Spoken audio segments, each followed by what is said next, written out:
नमस्कार सर। नमस्कार। सबसे पहले तो आवाज़ न्यूज़ में आपका एक बार स्वागत है सर।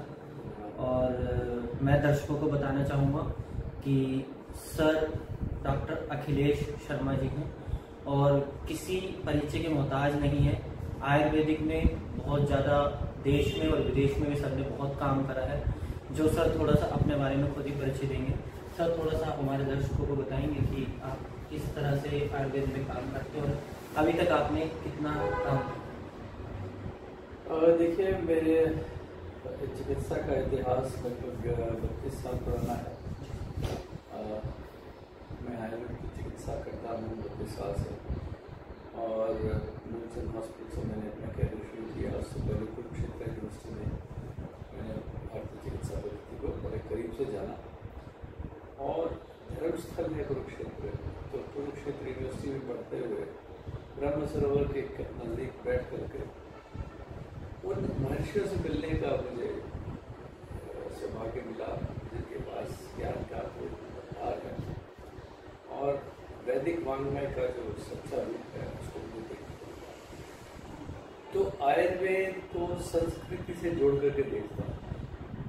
मोक्ष प्राप्त करने के लिए उसका अंतिम साधन आयुर्वेद अंतिम लक्ष्य मोक्ष प्राप्ति था हमारे जीवन का। आयुर्वेद से शरीर, आत्मा और मन स्वर में स्थिर रहते हैं, जिससे आप मोक्ष प्राप्ति आसानी से कर सकते हैं। ये मुझे आयुर्वेद ने सिखाया। तो इसको मैं लेकर के पिछले लगभग 29 साल से विश्व के 29 के देशों में इसको लेकर के गया। अमेरिका, कनाडा, इंग्लैंड, यूरोप में, ईस्टर्न यूरोप, सब जगह में आयुर्वेद का धंधा करते हैं।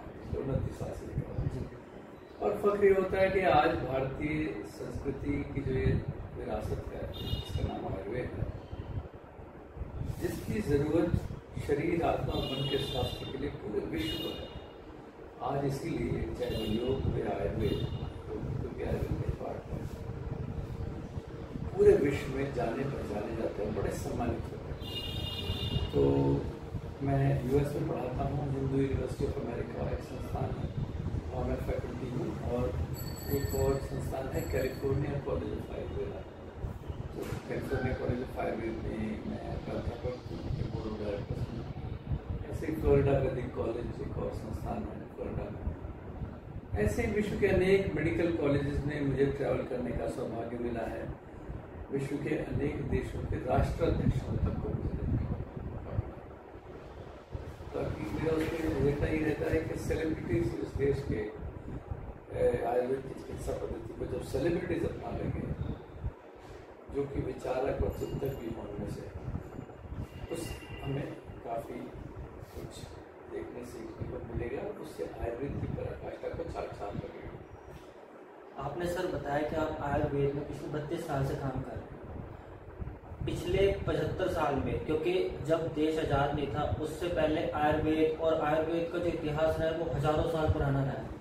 कहीं ना कहीं जब ब्रिटिशर्स आए या मुगल आए तब भी आयुर्वेद था, मुगलों के टाइम भी आयुर्वेद था। लेकिन जैसे जैसे ब्रिटिशर्स आए तो उन्होंने आयुर्वेद पद्धति को कहीं ना कहीं ख़त्म करा और अपनी इंग्लिश दवाइयाँ लेकर आए, जिसका साइड इफेक्ट भी होता है। आयुर्वेद का कोई साइड इफेक्ट नहीं है। आप उसको किस हिसाब से देखते कि आयुर्वेद आज विश्व के पोर्टल पे किस तरह से अपनी उजागरता दिखा रहा है, जो पिछले 75 साल में कहीं ना कहीं जैसे कांग्रेस की सरकार थी या फिर जो अब जो गवर्नमेंट आई वो कितना आयुर्वेद को ज़्यादा आगे लेके जा रही है? देखिए, जिसको एक कहावत है ना, प्रत्यक्ष किम प्रमाण, कि प्रत्यक्ष को प्रमाण की क्या आवश्यकता है।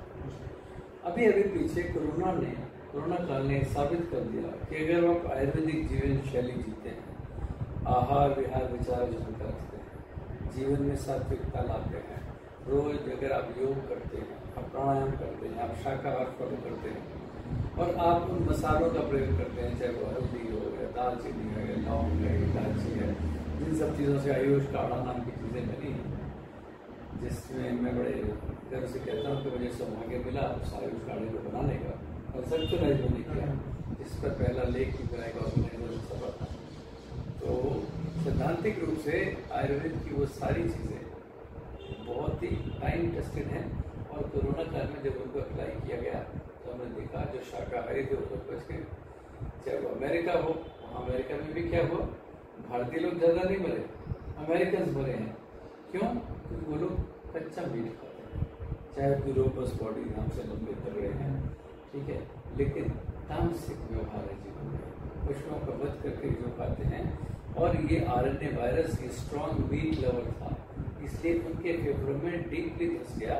जो स्ट्रॉन्ग मीट ईटर थे वो ज़्यादा तंबाकू का सेवन करते थे, अल्कोहल का सेवन करने वाले जितने शाकाहारी थे, चाहे वो गुजराती समाज के लोग हैं, या वो आनंद मार्गी हैं, या वो स्वामीनारायण स्कूल ऑफ थॉट को मानते हैं, या वो हरे कृष्णा मूवमेंट को मानते हैं, उनमें चाहे गोरे भी हों जिन्होंने उस को फॉलो किया, गोविंदा रेस्टोरेंट्स में खाना खाया, हल्दी से बनी खिचड़ी खाने वाले, दूध पीने वाले, व्यायाम करने वाले, योग करने वाले, देसी घी को नाक में डालने वाले, हल्दी का प्रयोग करने वाले, ये सभी लोग बच गए।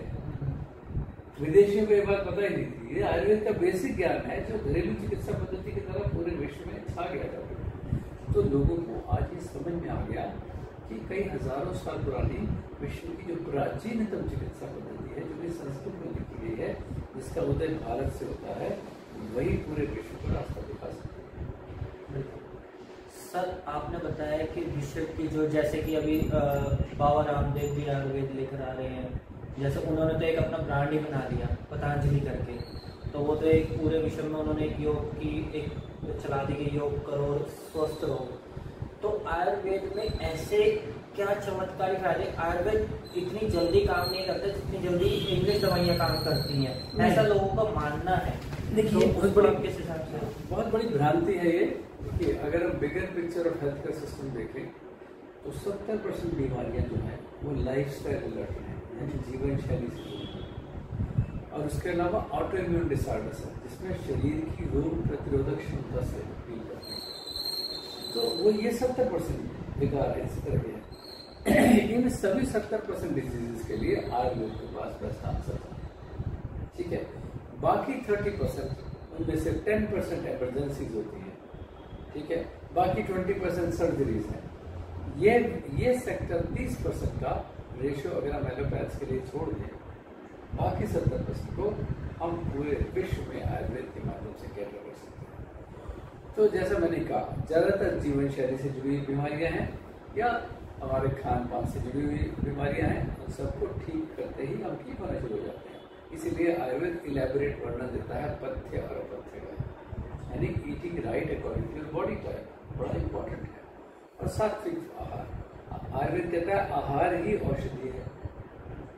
The food and medicine are not two separate things. It is the same thing spoken with different expression. तो कहीं ना कहीं अब ये है कि पूरी दुनिया अब आयुर्वेद के साथ साथ सात्विक आहार की तरफ भी जा रही है। जैसे कि भगवान श्री कृष्ण ने भी गीता में कहा है कि जैसा आपका आहार होगा या जैसे आपके चीजें होंगी वैसे ही आपके विचार होंगे, वैसी ही आपकी बॉडी होएगी। क्योंकि अगर आप तामसिक जीवन जीते, आप तामसिक चीजें खाते हैं, तो आपके विचार वैसे होंगे, आपकी बॉडी वैसा बिहेव करेगी, आपको इस जीवन के बाद भी लोक में वो जाओगे तो वो भी वैसा ही मिलेगा। तो अगर सात्विक हो तो आपको बिल्कुल वैसा ही होगा। तो कहीं ना कहीं आप पूरी दुनिया जो है कहीं आयुर्वेद के साथ साथ एक सात्विक भोजन की तरफ भी जा रही है। हाँ, जैसा मैंने कहा, आयुर्वेद के 4 पिलर्स हैं। आहार पहला है, स्तंभ है आयुर्वेद के, आहार। दूसरा है विहार, लाइफ स्टाइल जिसको बोलते हैं, जीवन शैली। तीसरा है विचार, हमारा थॉट प्रोसेस कैसा घटिया है, अच्छा है, हम कलुषित भाग से, अहंकार से, नेगेटिविटी, नकारात्मक विचार यानी अहंकार हो, और दूसरे को कंपटीशन में जबरदस्ती हराने चाहें, अपनी टांग उसके कंधे पर रख करके आप ऊपर कूदना चाहें, इस तरह की भावना, ईर्ष्या, द्वेष, ये सारे नेगेटिविटी और थॉट्स एंड इमोशंस, ये आपके विचार हैं। अगर वो होंगे तो आप तरक्की नहीं कर सकते। ऑन द कॉन्ट्ररी, जब आप बात करेंगे, जैसा हम कहते हैं सबका साथ सबका विश्वास, मोदी जी का दिया ये नारा आज पूरे विश्व में लोग सुन रहे हैं, इसलिए विश्व में मुझे प्रभावित है। क्यों? वो शख्सियत उस वैदिक वाङ्मय में डूबी हुई है, उसमें स्नान करके निकली है, ठीक है। तो जिसने वैदिक वाङ्मय के उस सागर में नहाया है, स्नान किया है, और जब गंगा किनारे पड़ा हुआ है, जो तपी था सच्चे अर्थों में, वो आज प्रधानमंत्री है इस देश का, ये हमारे लिए गौरव की बात है। इसी तरह से हमारे योगी जी देख लीजिए, वो भी इसी स्कूल ऑफ आर्ट से आते हैं। ठीक है, इसीलिए आप आज की देख लीजिए खबरों में आपको पता लग रहा है कि पापियों का वध करने में, नाश करने में, उनको खत्म करने में आज वो भगवान शिव की तरह ताकत नृत्य करते हुए खड़े हैं बड़े गौरव के साथ, और पूरे में अमन और शांति का वातावरण है पूरे देश में। वो तो सब देखने को मिल ही रहा है, जिस तरह से अभी यूपी में जो माफिया राज था वो खुद कह रहा है कि हम मिट्टी में मिल चुके हैं, अब तो हमारे को प्रताड़ित किया जा रहा है। तो आपने सर एक बात बोली, आपने मोदी जी की बात लेकर आए कि मोदी जी के उस पर चलते हुए पूरे विश्व में हिंदुस्तान का नाम हो रहा है और उनका उदय हुआ है, लेकिन कहीं ना कहीं जैसे कांग्रेस है वो उसको सही नहीं मानते हुए बाहर जाके क्या देश की आलोचना करना अपने ही देश के बारे, क्योंकि अभी गुलाम नबी आजाद जी की किताब आई जिसमें उन्होंने कहा कि अपने ही देश की आलोचना करना ठीक नहीं है, ये इंदिरा गांधी भी कहती थी। लेकिन अब जिन गुलाम नबी आजाद जी ने 50 साल कांग्रेस सरकार को दिए, कांग्रेस की गवर्नमेंट को दिए, उसमें मंत्री रहे, सब रहे, आज वो ही कांग्रेस के जो उनसे जूनियर नेता है, चाहे पवन खेड़ा जी हों या दूसरे लोग हों, तो उनके ऊपर पीसी करके प्रेस कॉन्फ्रेंस करके कटाक्ष करते हैं कि ये गुलाम किसके गुलाम है, नबी है किसके नबी है, ये मोदी जी के गुलाम है। तो कहीं ना कहीं ये है कि अगर कोई बंदा अगर सही बात करे तो उसको या तो मोदी मीडिया कह दो या फिर उस बंदे को कह दो तो दूसरे बंदे के साथ मिले आप, तो वो आपको कैसा लगता है? देखिए, ये राजनीति बड़ा वाइड पहलू होता है चीजों पे बात करने का, लेकिन ये है कि सच्चाई है, इससे बड़ी मैं मानता हूँ जब आप अपने देश से बाहर जाकर के वो ऐसा, इससे बड़ी इसको देशद्रोहिता तो कहूँगा ही मैं, उससे भी बड़ा ये पाप है ऐसा करना। मंद बुद्धि लोग हैं जो ऐसा करते हैं, अपने छोटे निहित स्वार्थों के लिए हम ऐसा करते हैं, जो हमारे नेता लोग कर रहे हैं विदेशों में जाकर के, चाहे वो कहेंगे जी चाइना तुम क्यों नहीं इंटरफेयर करते और अमेरिका तुम क्यों नहीं इंटरफेयर करते। अरे आज हम उन ताकतों के समकक्ष खड़े हैं, वो हमसे डरते हैं, तुम जाकर के उन्हें हमारी कंप्लेंट्स, हमारी कमजोरियां बताने की कोशिश कर रहे हो और वो झूठ बोल रहे हो, वह चीजें तथ्य बता रहे हो जो बिल्कुल साबित होते हैं कि गलत है। अभी सर इटली ने इंटरफेयर करने की कोशिश करी थी कि भारत के आंतरिक मामले में कि सांसदशिप चली गई राहुल गांधी की, तो उसमें इटली ने इंटरफेयर करने की कोशिश करी, जो भारत सरकार ने बोला कि आप नहीं कर सकते क्योंकि हिंदुस्तान के आंतरिक मामले है। लेकिन कहीं ना कहीं दूसरी देश की ताकतों को कहना या फिर ये कहना कि हमारे देश की जमीन पे कब्जा चीन ने कर लिया, इतने वर्ग किलोमीटर पे कर लिया, और हमारे जो देश के गृह मंत्री हैं वो जाके कहते हैं कि हमारी जमीन को कोई 1 इंच नहीं छीन सकता। ये कह करके ना अपने आप को हम छोटा और बड़ा साबित कर देते हैं, हम अपनी जड़ें खुद काट रहे हैं, हम अपनी बेवकूफी कर रहे हैं। अरे कहाँ वो कर लिया उन्होंने, कहाँ ऑक्यूपाई कर लिया? गृह मंत्री बेवकूफ है क्या, उसको पता नहीं है? या सरकारें सो रही है, हमारी सेना सो रही है? सेना ने मुंह तोड़ जवाब, इतिहास गवाह है, कितनी बार पाकिस्तान को हम लोगों ने हराया है, मुंह की खाई है उसने है। उसके बाद बांग्लादेश, आज वहाँ हाहाकार मचा है, भुखमरी पूछी है।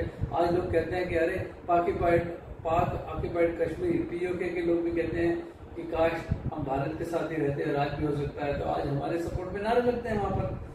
वो सच्चे मुसलमान जो समझते हैं कि ये बहुत बड़ी गलती हुई है उन लोगों से, जिन्ना और नेहरू की पर्सनल ईगो आगे कि प्रधानमंत्री कौन बनेगा, उस तो उन्होंने देश के हितों को तो साइड पर रख दिया और अपना प्रधानमंत्रित्व चमकाने के लिए, लीडरशिप चमकाने के लिए, पर्सनल स्वार्थ के लिए जो काम किया, और वही परिवारवाद आज भी चला आ रहा है। तो अपने पर्सनल स्वार्थ के लिए देश को बदनाम कर सकता है, झूठे आलंचन लगा सकता है, लेकिन वो कहीं से भी साबित नहीं होते, इसलिए अपना ही उपहास उड़वा रहे हैं। इसके अलावा और कुछ नहीं है, तथ्य में बिल्कुल दम नहीं।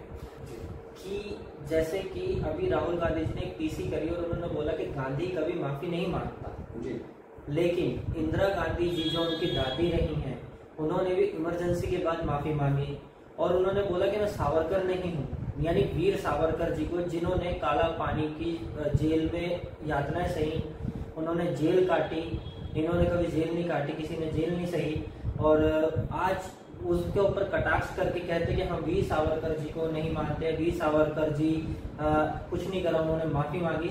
जबकि 1980 में इंदिरा गांधी जी ने खुद उनको देश का बेटा बताया और उनकी तारीफ करी कि आप रिमार्केबल सन ऑफ इंडिया का उनको खिताब दिया गया। उस पे आप थोड़ा सा क्या कहना चाहेंगे कि इस पे क्या कहना है? क्या बच्चों वाली ये हरकतें हैं कहीं ना कहीं से? बिल्कुल बचपन वाली हरकतें हैं कि आप बिना इतिहास को जाने आप अपने आप इतिहासकार बनो, आपने खुद इतिहास पढ़ा ना हो और कोई जी मैं सच्चा इतिहासकार हूँ, मैं सभी जानता हूँ। आपको सावरकर शब्द के पता नहीं स्पेलिंग भी आते हैं कि नहीं, कि आप तो ठीक तरह से उसका उच्चारण भी कर सकते हैं कि नहीं। बस ये बताता है, सुब्रमण्यम स्वामी जी भी कई बार कोट करते हैं, आप इंदिरा जी से शुरू कर लीजिए तो वो भी एफए फेल थी, एफए पास नहीं हुई थी। कैम्ब्रिज में एडमिशन ले लेने से ग्रेजुएट नहीं हो जाता आदमी है, कैम्ब्रिज की डिग्री नलिफाई हो गई। नेहरू जी ने भी अपनी वो पूरी नहीं की थी। ऐसे ही सभी लोगों का यही हाल है, इतिहास है ये तो डिग्रियों का कोई लाभ नहीं होता।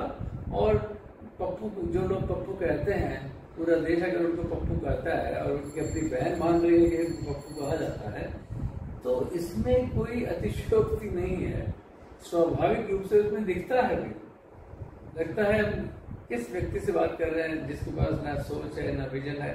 आपको एक बात कड़वी है पर सच्ची बात है, सच्चाई बताऊं जी, इस देश के अंदर जो कृषि प्रधान देश है, जहाँ 70% आबादी आज भी दिल्ली, मुंबई, मद्रास या कलकत्ता के शहरों में नहीं रहती, सुदूर गांवों में रहती है, तो इसलिए इस देश के प्रधानमंत्री कौन होना चाहिए? ऐसा ही गरीब चाय वाला, ऐसा ही खेतीहर मजदूर किसान जो जमीन से जुड़ा है, जमीन से उठा है।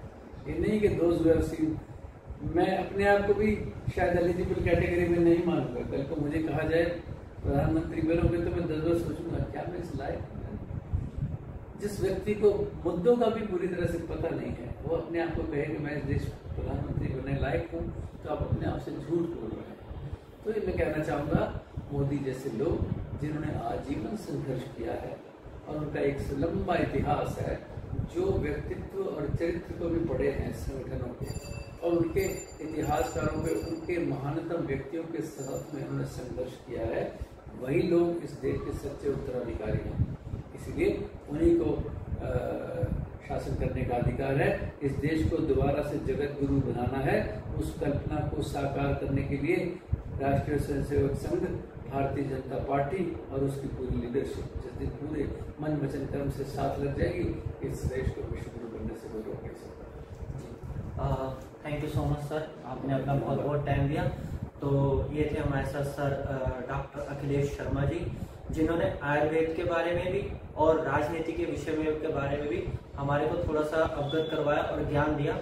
ऐसी आने वाले वीडियोस में सर से हमारी भेंट होती रहेगी और हम और आपके लिए लेकर आते रहेंगे वीडियोस, ताकि आपको थोड़ा ज्ञान मिल सके, हमारे दर्शकों तक बातें जा सके आयुर्वेद के माध्यम से भी और राजनीति के माध्यम से भी। आप बने रहे आवाज न्यूज के साथ। मैं ईशान कपूर, आप सबका धन्यवाद। Thank you so much.